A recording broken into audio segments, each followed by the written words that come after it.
Sajid Ali combo, chemistry first year chapter 1। और आज उसका टॉपिक जो हम पढ़ रहे हैं वो है एटम, और फिर बाद में हम पढ़ेंगे एविडेंस ऑफ एटम। एटम से रिलेटेड जो जो चीजें अपने डिस्कस करनी है, आइए जरा उनको देखते हैं। एटम में जो जो चीजें हमने डिस्कस करनी है, इसमें सबसे पहले मैं आपको एटम के मीनिंग्स,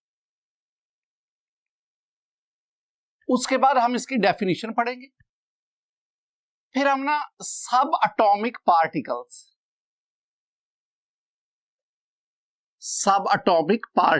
इनको स्टडी करेंगे।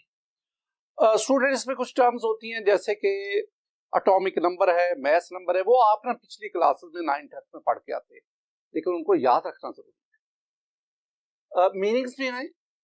एटम के मीनिंग्स को मैं दो तरह से डिस्कस करूंगा। The word atom is derived from Greek word atomos, which means indivisible. Indivisible मतलब नाकाबिले तकसीम, ऐसा पार्टिकल जिसको मजीद डिवाइड ना कर सके। ग्रीक फिलोसोफर जिसपे डेमोक्रेटस का नाम है, उनका ख्याल था कि जब आप किसी मैटर को डिवाइड करते जाते हैं, रीडिवाइड करते हैं, करते करते उसका एंड पे एक ऐसा पार्टिकल बचता है जिसको हम मजीद डिवाइड नहीं कर सकते। ग्रीक्स ने उस पार्टिकल को एटम का नाम दिया। एक और चीज, ये जो एटम है ना, एक्चुअली ये आ और टॉमी से निकाला गया। I mean not, Tommy mean to cut. इसका मानी भी वही बने कि वो पार्टिकल जिसको आप काट नहीं सकते, डिवाइड नहीं कर सकते। स्टूडेंट, ये ना एटम के जस्ट मीनिंग हैं। ये ग्रीक फिलोसोफर, उनका अपना ख्याल है। मौजूदा साइंस कहती है एटम इज डिविजिबल, जैसे द डिस्कवरी ऑफ सब एटॉमिक पार्टिकल्स। इस तरह रेडियो एक्टिविटी है, फिशन है, ऑल दिस प्रोसेसेस हमें क्या बताते हैं कि एटम को आप फर्दर डिवाइड कर सकते हैं। लेकिन मीनिंग्स क्या है कि एटम इज इनडिविजिबल, आप इसको मजीद डिवाइड नहीं कर सकते। और इसके ये मीनिंग्स हैं, ये ग्रीक फिलोसोफर ने हमें बताया। डेफिनेशन पे आए, मैं एटम की डेफिनेशन दो तरह से करूंगा। पहली definition, the smallest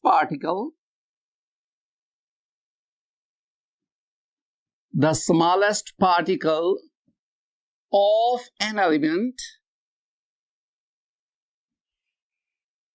which take part in a chemical reaction is called an atom. दो बातें, डेफिनेशन के दो हिस्से हैं। The smallest particle of an element, it means elements are made up of atoms. Periodic table में more than 112 elements है, और हर एक एलिमेंट जो है वो एटम से मिलकर बना है। तो एलिमेंट का स्मॉलेस्ट पार्टिकल एटम। आगे चल के हम पढ़ेंगे मॉलिक्यूलर कंपाउंड का smallest particle molecule, ionic compound का smallest particle formula unit, ionic species का स्मॉलेस्ट पार्टिकल आयंस। तो एलिमेंट का स्मॉलेस्ट पार्टिकल एटम। दूसरा डेफिनेशन का हिस्सा, which take parts in a chemical reaction. इसका मतलब हुआ कि एटम्स जो हैं वो केमिकल रिएक्शन में हिस्सा लेते हैं। स्टूडेंट, केमिकल रिएक्शन में हम कहते हैं chemical reactions are actually the conversion of reactants into products. Reactants का प्रोडक्ट में कन्वर्ट होना, that is the chemical reaction. कैसे कन्वर्ट होते हैं? In reactants there is the breakage of bonds and in products there is the formation of bonds. Bonds किनके दरमियान? Atoms के दरमियान। तो एटम्स के दरमियान रिएक्टेंट्स में बॉन्ड की ब्रेकेज हुई, और प्रोडक्ट में एटम्स के दरमियान बॉन्ड की फॉर्मेशन। तो हम क्या कहेंगे कि during a chemical reaction there is breakage of bond in reactants while there is a formation of bonds in products। अब कौन चीज इन्वॉल्व है? कौन प्लेयर हैं केमिकल रिएक्शन के, कौन हिस्सा ले रहे हैं केमिकल रिएक्शन में? एटम्स। एटम्स के दरमियान बॉन्ड ब्रेक हो रहे हैं, एटम्स के दरमियान बॉन्ड की फॉर्मेशन हो रही है। तो actually atoms they are the particle which take part in a chemical reaction. एक और भी बात, रिएक्शंस दो तरह के हम जनरली पढ़ेंगे, एक केमिकल रिएक्शन और एक न्यूक्लियर रिएक्शन। अगर मैं कहूं कि दोनों में डिफरेंस क्या है, तो very simple. In chemical reaction, there is the loss or gain of electron, while in nuclear reaction, there is the disintegration of nuclei. तो मैं chemical reaction की बात कर रहा हूं, और chemical reaction में जो चीज इन्वॉल्व होती है, they are actually the atoms. तो हमारी definition मुकम्मल हो गई। The smallest particle of an element which take part in a chemical reaction, that is called an atom. Examples में आए। एग्जाम्पल्स में मेरे पास हैं H, Na, Fe, Mg, Cl and many more. इनके साथ ही साथ मेरे पास है helium, He, Ne, Ar, Kr, Xe and many more. Student examples में ना एक्चुअली मैंने आपको एटम की एक और डेफिनेशन समझा दी। एटम की दूसरी डेफिनेशन क्या है? The smallest particle of an element which may or may not exist independently. दूसरी definition, the smallest particle of an element, वही बात जो ऊपर हमने पढ़ी, लेकिन विच may or may not exist independently. यानी कुछ एटम्स हैं जो इंडिपेंडेंटली, जो फ्रीली एग्जिस्ट करते हैं, और कुछ एटम ऐसे हैं जो इंडिपेंडेंटली, जो फ्रीली एग्जिस्ट नहीं करते। जैसे कि ये जो मैंने एटम्स लिखे हैं, हाइड्रोजन के एटम, सोडियम का, आयरन का, मैग्नीशियम का, क्लोरीन का, they do not exist freely. और ये जो मैंने एटम्स लिखे हैं, नोबल गैसेस के एटम, दे एग्जिस्ट फ्रीली। यानी आपको नेचर में नोबल गैस के एटम इंडिपेंडेंटली, किसी और से बॉन्ड बनाए बगैर आपको इंडिपेंडेंटली मिल सकता है, लेकिन नोबल गैसेस से हटकर बाकी जितने भी एलिमेंट्स हैं उनके एटम आपको इंडिपेंडेंटली, फ्रीली नहीं मिलेगा। वो किसी और के साथ बॉन्ड बना के फिर ही एग्जिस्ट करता है। ऐसा क्यों है? नोबल गैसेस के एटम इंडिपेंडेंटली क्यों एग्जिस्ट करते हैं, और बाकी जो एलिमेंट्स हैं अदर देन नोबल गैसेस, उनके एटम इंडिपेंडेंटली एग्जिस्ट क्यों नहीं करते? Very simple. नोबल गैसेस के एटम में जो इलेक्ट्रॉनिक कॉन्फ़िगरेशन है वो स्टेबल है। Due to their stable electronic configuration, आप वो ऑक्टेट रूल और ड्यूप्लेट रूल पढ़ते हैं, तो due to their stable electronic configuration the atoms of noble gases exist independently. और बाकी जो एलिमेंट्स हैं उनके एटम चूंकि उनकी इलेक्ट्रॉनिक कॉन्फ़िगरेशन स्टेबल नहीं होती, लिहाजा वो फ्रीली एग्जिस्ट नहीं करते। स्टूडेंट, यहां मैं आपको एक अहम पॉइंट बताना चाह रहा हूं। जब मैं लिखता हूं H, ये दो चीजों को जाहिर करता है। एक ये हमें बताता है this one is the representation of an atom of hydrogen. अगर मैं आपसे कहूं ना कि हाइड्रोजन का एक एटम लिखो, तो आप H लिखेंगे। साथ ही साथ H is a symbol of hydrogen. Hydrogen is the first element of periodic table, और अगर हम हाइड्रोजन का सिंबल लिखेंगे तो हम H लिखेंगे। सिमिलरली जब मैं Fe लिखता हूं तो ये दो चीजों को जाहिर कर रहा है। Fe represents an atom of iron. Similarly, Fe is the symbol of iron. इसके बाद हम चलते हैं, हमारे पास है सब एटॉमिक पार्टिकल्स। सब एटॉमिक पार्टिकल्स। स्टूडेंट, सब एटॉमिक पार्टिकल्स को पढ़ने से पहले आइए मैं आपको एटॉमिक स्ट्रक्चर के बारे में कुछ बताना चाह रहा हूं। एटॉमिक स्ट्रक्चर में मेरे पास ये एक डायग्राम है। This one is the smallest centre of the atom, this one is called the nucleus. और आप जानते हैं, पिछली क्लासेस में आपने पढ़ा है कि न्यूक्लियस में प्रोटॉन और न्यूट्रॉन मौजूद हैं, और ये इसके गिर्द ये spherical और circular path हैं, these are called the shells. हम इनको shells कहेंगे, हम इनको orbits कहेंगे, और इनमें इलेक्ट्रॉन्स रिवॉल्व करते हैं। तो इसका मतलब हुआ एटॉमिक स्ट्रक्चर के दो हिस्से आ गए, the centre point, the centre one is the nucleus, और उसके बाहर ये जो सर्कुलर या स्फेरिकल पार्ट्स है जो जहां पे इलेक्ट्रॉन रिवॉल्व कर रहे हैं, they are called the extra nuclear part. तो न्यूक्लियस में there reside the proton and neutron, और इसके बाहर जो इलेक्ट्रॉन रिवॉल्व कर रहे हैं। एक और भी बात इनमें रखनी है कि इलेक्ट्रॉन, प्रोटॉन एंड न्यूट्रॉन, हम इन तीनों को कहते हैं these are fundamental particles of an atom. इन तीनों के अलावा more than 100 subatomic particles, they are also present in an atom.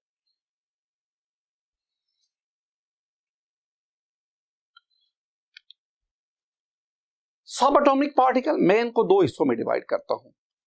एक, पहले मेरे पास आ गया स्टेबल पार्टिकल,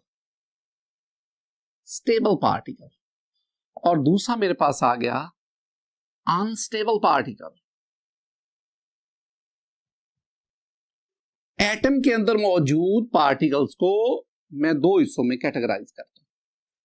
स्टेबल पार्टिकल में मैं लेता हूं proton, electron and neutron. Proton और neutron they reside in the nucleus, electron they revolve around the nucleus. Proton पे पॉजिटिव चार्ज, इलेक्ट्रॉन पे नेगेटिव चार्ज, न्यूट्रॉन पे कोई चार्ज नहीं। और इन तीनों पार्टिकल्स को हम कहते हैं these are fundamental particles, they are stable particles. Unstable particles, मैंने आपसे पहले भी कहा कि एटम में इन तीन पार्टिकल्स के अलावा मोर देन 100 सब एटॉमिक पार्टिकल्स मौजूद हैं, और मोस्टली उनमें जो है they reside in the nucleus. इनमें meson, boson, neutrino, anti neutrino, anti proton and many more, all these are called subatomic particles and they are unstable, और इनमें ज्यादातर जो है they reside in the nucleus। Student, ये तमाम की तमाम बातें हम एटम के बारे में पढ़ते हैं। मैंने पहले भी आपसे जिक्र किया कि एटम के बारे में हम कुछ टर्मिनोलॉजीज और भी यूज करते हैं, जैसे एटॉमिक नंबर है, जैसे मैस नंबर है, एटॉमिक मैस है, रिलेटिव एटॉमिक मैस है। इनमें से ज्यादातर चीजें आप ना अपनी प्रीवियस क्लासेज यानी 9th और 10th में पढ़ के आते हैं। आज का जो दूसरा हमारा टॉपिक है that is the evidence of atoms. Evidence, शहादत, गवाही। क्या एटम के वजूद की कोई एविडेंस है? क्या एटम अपना वजूद रखता है, या ये एक थ्योरेटिकल बात है? प्रैक्टिकली इसका कोई सबूत है? स्टूडेंट, इसको पढ़ने के लिए ना मैं टेक्स्ट बुक की एक लाइन वो आपके साथ शेयर करना चाहता हूं। हमारी टेक्स्ट बुक में लिखा हुआ है, it is not possible actually to see the atoms,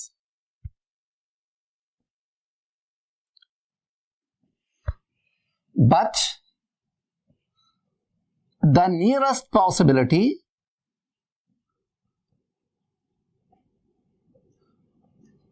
to its direct evidence is by using an electron microscope.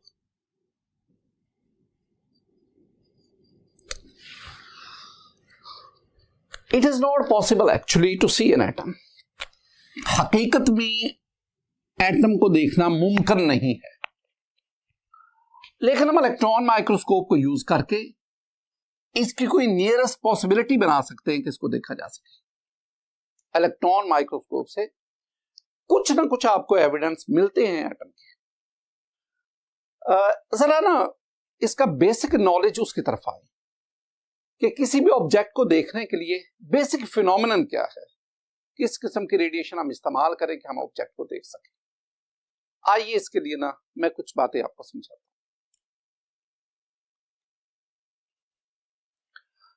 Student मेरे पास ये एक ऑब्जेक्ट है, सपोज इसका जो डायामीटर है, इसका जो साइज है वो है 2 nanometre. The size of the diameter of this object is 2 nanometre. अच्छा, इस ऑब्जेक्ट को देखने के लिए ना मैं दो किस्म की रेडिएशन इस्तेमाल करता हूं। ये जो मैं पहली रेडिएशन इस्तेमाल कर रहा हूं ना, इसकी वेवलेंथ 5 नैनोमीटर है।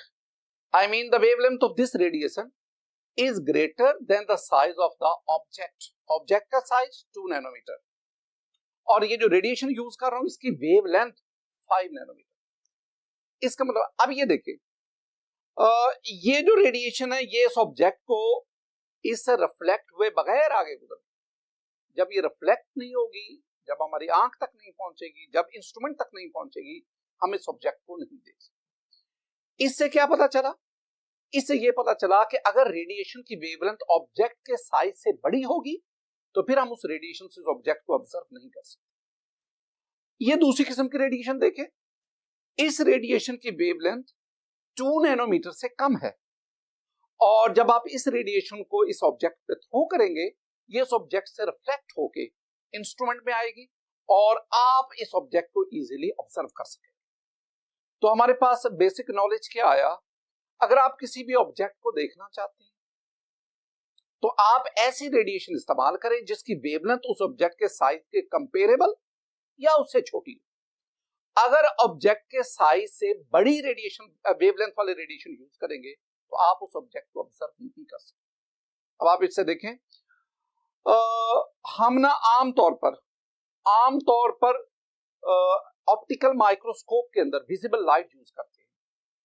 तो अब विजिबल लाइट जो है उसकी जो वेवलेंथ जो रैंडमली हम लेते हैं वो रफली 500 नैनोमीटर।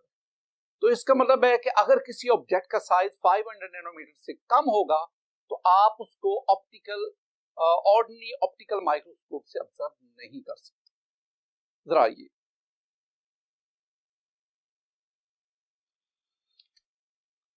ये पहली बात क्लियर होगी कि हम इलेक्ट्रॉन माइक्रोस्कोप उससे किसी भी एटम या एटम जैसी चीजों को ऑब्जर्व कर सकते हैं, लेकिन हम कंपाउंड माइक्रोस्कोप से यूज। अब जरा देख लो, इसमें ऑर्डिनरी ऑप्टिकल माइक्रोस्कोप। अब ये जो ऑर्डिनरी ऑप्टिकल माइक्रोस्कोप है ना, इसमें जो लाइट है ना, light is used as a source of illumination. Light की मदद से लाइट को हम फॉल करवाते हैं और फिर लाइट की मदद से किसी भी ऑब्जेक्ट को देखते हैं। An accurate image of an object, अगर हम कहें कि अगर किसी ऑब्जेक्ट का साइज 500 नैनोमीटर और अबव हो तो हम ऐसे ऑब्जेक्ट को ऑर्डिनरी ऑप्टिकल माइक्रोस्कोप से ऑब्जर्व कर सकते हैं। लेकिन अगर किसी ऑब्जेक्ट का डायामीटर साइज 500 नैनोमीटर से कम हो, यानी अगर किसी ऑब्जेक्ट का साइज 450 नैनोमीटर हो, तो हम उस ऑब्जेक्ट को ऑप्टिकल माइक्रोस्कोप से उसका साइज मेजर नहीं कर सकते, उसको हम ऑब्जर्व नहीं कर सकते। इसके बरक्स हम इस्तेमाल करते हैं इलेक्ट्रॉन माइक्रोस्कोप। अब इलेक्ट्रॉन माइक्रोस्कोप में beam of electron is used as a source of illumination. Beam of electron, इसमें लाइट कंसिस्ट ऑफ फोटॉन्स और इन लाइट के फोटॉन्स की वेवलेंथ बहुत बड़ी। इलेक्ट्रॉन माइक्रोस्कोप में बीम ऑफ इलेक्ट्रॉन और इनकी वेवलेंथ उससे बहुत बहुत बहुत छोटी। जितनी रेडिएशन की वेवलेंथ छोटी होगी उतने आप छोटे से छोटे ऑब्जेक्ट को ऑब्जर्व कर सकते हैं। हमारे पास ये एक ना फोटोग्राफ है जो हमने इलेक्ट्रॉन माइक्रोस्कोप से लिया। ये अ पीस ऑफ ग्रेफाइट है और इलेक्ट्रॉन माइक्रोस्कोप ने इस ग्रेफाइट के पीस को 15 मिलियन टाइम मैग्नीफाई किया है। 15 मिलियन टाइम्स, यानी 1,50,00,000 गुना बड़ा करके दिखाया है। और हमारे इस फोटोग्राफ में अगर आप देखेंगे तो इसमें दो किस्म के बैंड्स हैं, bright bands which are actually the layers of carbon atoms, और बीच में ये डार्क स्पेस है, डार्क बैंड्स है, they are actually the space between two layers of carbon atom. तो हम इलेक्ट्रॉन माइक्रोस्कोप जिसमें बीम ऑफ इलेक्ट्रॉन यूज हो रही है, इससे एटम जैसी छोटी से छोटी चीजों को ऑब्जर्व कर सकते हैं। लेकिन ये जो ऑप्टिकल ऑर्डिनरी माइक्रोस्कोप है, इसकी मदद से हम एटम को नहीं देख सकते। स्टूडेंट, इसके बाद हम चलते हैं एविडेंस ऑफ एटम में। हमारे पास है साइजेस और डायमीटर्स ऑफ एटम्स, साइजेस और डायमीटर ऑफ एटम्स। मेरे पास ना ये एटम है, ये उसका न्यूक्लियस है। स्टूडेंट, यहां से लेकर आप सेंटर को पास करते जाए यहां तक, this one is the diameter, इसे मैं कहूंगा डायामीटर, या मैं इसे कहूंगा साइज ऑफ एटम। और अगर मैं यहां से लेकर यहां तक का डिस्टेंस लूं, ये वाला, तो इसे मैं कहूंगा this one is the radius, radius of atom. यानी अगर आप डायमीटर का हाफ करेंगे तो वो रेडियस कहलाएगा। 20th सेंचुरी में एक्सरेज एनालिसिस की मदद से साइंटिस्ट ने एटम्स के डायमीटर साइजेस को मालूम किया, और जो रेंज आई वो हमारे पास है 2 cross 10⁻⁻10 metre. The sizes, the diameter of atoms are in the order of 2 cross 10⁻⁻10 metre. ये तो मीटर में है ना। अगर मैं इसको एंगस्ट्रम में ले जाना चाहूं या इसको मैं नैनोमीटर में ले जाना चाहूं, तो हम जानते हैं कि 10⁻⁻10 metre that is equal to 1 angstrom. ये पहली बात आपने ज़हन में रखनी, ये आगे भी काम देगी। तो जहां पे 10⁻10 मीटर लिखा हुआ है, यहां पे मैं एंगस्ट्रम, तो मेरे पास ये बन गया 2 एंगस्ट्रम। इसी तरह हम जानते हैं कि 10⁻⁹ metre that is equal to 1 nanometre. तो ये भी कन्वर्जन यूनिट आपको आना चाहिए। तो अगर मैं 0.2 करूं, 0.2 और ये 10⁻⁹ हो जाएगा, तो मैं इसको लिख सकूंगा 0.2 नैनोमीटर। इसका मतलब हुआ 20th सेंचुरी में एक्स-रे स्टडी की मदद से जो हमने साइजेस ऑफ एटम्स मालूम किए, वो है 2 क्रॉस 10⁻⁻10 मीटर, या 2 एंगस्ट्रम, या 0.2 नैनोमीटर। ये वैल्यूज आपको आनी चाहिए। स्टूडेंट, ये तो आपके पास आ गया साइजेस और डायमीटर ऑफ एटम्स। अगर मैं आपसे रेडियस ऑफ एटम की बात करूं कि एटम का जो रेडियस है वो क्या होगा, तो आप क्या करेंगे? आप रेडियस क्या होता है? Half of the diameter. तो आप क्या करेंगे? आप ये जो वैल्यूज लिए हैं इसका हाफ कर देंगे, तो हमारे पास आ जाएगा 1 क्रॉस 10⁻⁻10 मीटर, या 1 एंगस्ट्रम, या आपके पास 0.1 नैनोमीटर। ये जो मैंने आपको रेडियस की वैल्यूज दी है ना, ये अक्सर एग्जाम में बतौर एमसीक्यू पूछा जाता है। तो डायमीटर भी आपको आना चाहिए और रेडियस भी आना चाहिए। इसके बाद हम बढ़ते हैं और हमारे पास है मैसेज ऑफ एटम्स। ये हम ऑन एवरेज बात कर रहे हैं। वैसे तो आप हाइड्रोजन से शुरू हों, जैसे जैसे एटॉमिक नंबर बढ़ता जाता है, एटॉमिक मास बढ़ता जाता है, वैसे वैसे एटम जो है उनका मास भी बढ़ता है। ये हम एवरेज बात कर रहे हैं। तो on average the masses of atoms are in the range of 10⁻⁻27 to 10⁻⁻25 kg, इतना है। तो लेकिन अगर मैं आपसे कहूं कि आप किलोग्राम को ग्राम में कन्वर्ट करें और ग्राम को मिलीग्राम में कन्वर्ट करें, यानी ये जो वैल्यू है इसको पहले ग्राम में कन्वर्ट करो, ग्राम से फिर मिलीग्राम में ले जाओ।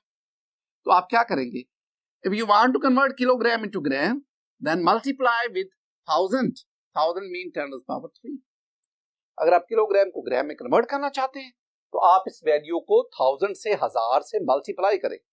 1000 मीन आप इसको 10⁻³ से मल्टीप्लाई करें तो आपके पास जो वैल्यू आएगी वो होगी 10⁻⁻24 10⁻⁻22 kg। ये ग्राम में आ गया। तो किलोग्राम से हम किस में आ गए, ग्राम। अब मैं कहता हूं आप ग्राम को मिलीग्राम में कन्वर्ट करें तो again you will multiply with 10⁻³ I mean multiply with 1000। अब अगर आप 1000 से मजीद मल्टीप्लाई करेंगे तो ये मेरे पास हो जाएगा 10⁻⁻21 और ये मेरे पास हो जाएगा 10⁻⁻19 मिलीग्राम। तो हमने मैसेज ऑफ एटम्स को लिया किलोग्राम में, फिर हम उसको ग्राम में और फिर हम उसको मिलीग्राम में। किलोग्राम से ग्राम में आते हुए 1000 से और ग्राम से मिलीग्राम में आते अगेन आप 1000 से मल्टीप्लाई करते हैं। स्टूडेंट एटम तो बहुत बहुत छोटा पार्टिकल है, तो फिर हम ये किलोग्राम, ग्राम और मिलीग्राम में उसका मैस कैसे मेजर कर रहे हैं। एक्चुअली आगे जाके हम पढ़ेंगे कि मैसेज ऑफ एटम, इसके लिए जो हम यूनिट इस्तेमाल करते हैं वो किलोग्राम, ग्राम और मिलीग्राम नहीं है। इसके बजाय हम जो यूनिट इस्तेमाल करेंगे वो होगा AMU, I mean atomic mass unit. Atomic mass unit. तो the masses of atoms they are measured in AMU, atomic mass unit. और ये भी याद रखना है आपने कि 1 AMU that is equal to 1.66 × 10⁻⁻27 kg। और इस तरह अगर आप kg को ग्राम में और फिर मिलीग्राम में कन्वर्ट करना चाहते हैं तो आप ऊपर वाला प्रोसीजर उसको फॉलो करें। ये कुछ बातें जिसमें हमने इलेक्ट्रॉन माइक्रोस्कोप को और फिर बाद में हमने साइजेस और मैसेज ऑफ एटम्स, इनकी मदद से एटम के वजूद को साबित करने की कोशिश की। स्टूडेंट एटम का साइज कितना होगा, मैं आपको कुछ बातें बताना चाह रहा हूं ताकि आप विजुअलाइज कर सकें कि एटम का साइज कितना छोटा है। बॉल पॉइंट लेकर एक ना फुल स्टॉप लगाएं। This full stop contains 2 million atoms, I mean this full stop contain 20 lakh atoms. Similarly this single drop of water, पानी का एक कतरा, it contains 3 trillion water molecule, 3 खरब वाटर मॉलिक्यूल। और आप जानते हैं कि एक वाटर मॉलिक्यूल में 3 एटम्स है। तो total a single drop of water contains 9 trillion atoms, 9 खरब एटम्स। ये तो मैंने आपको बताया कि एटम कितना अमेजिंगली स्मॉल इन साइज, कितना छोटा है। अब जरा एटम के अंदर जो न्यूक्लियस है वो कितना छोटा है। मैंने आपसे कहा the whole mass of atom is concentrated, mostly concentrated in the nucleus. Atom का ज्यादातर मैस जो है that consists of proton and neutron, वो न्यूक्लियस के अंदर है। लेकिन एटम का जो न्यूक्लियस है that occupy a very minute space in an atom. अब एटम के अंदर न्यूक्लियस कितनी जगह घेरता है, इसका अंदाजा आप इस इमेज से ले सकते हैं। ये suppose this one is a golf ball. अब ये गोल्फ बॉल जो है ना ये यहां पड़ा हुआ है और ये गोल्फ बॉल जितनी स्पेस ऑक्युपाई कर रहा है उतनी स्पेस एटम के अंदर न्यूक्लियस ऑक्युपाई करता है। अगर इस गोल्फ बॉल को मैं न्यूक्लियस कंसीडर करूं तो ये जो ह्यूज, ये जो giant stadium of football, this one is the size of atom. ये एटम का साइज।